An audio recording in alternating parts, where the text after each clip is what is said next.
Urtero emakume elkarteekin jarrita dugun zita honetan.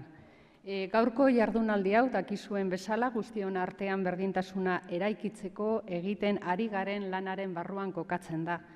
Berdintasunaren aldeko lana talde lana da. Gizarte osoa behar dugu, bakoitzak bere eremutik ekarpenak egiten eta guztien ekarpenen artean nire ustez benetan garrantzitsuak eta bereziak dira emakumeen elkarteetatik egiten diren ekarpenak. Hemen, Maitek esan dauen bezala, gure herriko emakumeen elkarteetako ordezkariak zaudete eta guretzako ezinbestekoak zarete bide honetan.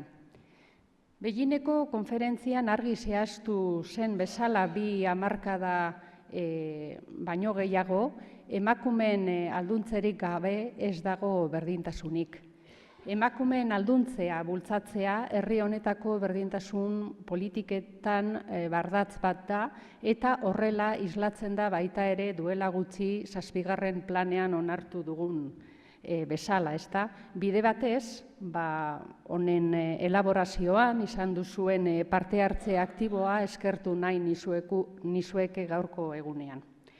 Dakizuenez, alduntze prozesuak maila ezberdinak dituzte, alduntze soziala, alduntze kolektiboa eta alduntze pertsonala.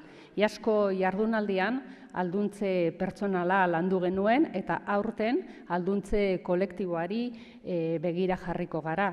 Eta horretarako gaur dakizuen bezala 2 hizlari berezi ditugu gurekin, Marina Zubiratz eta Pilar Kareaga.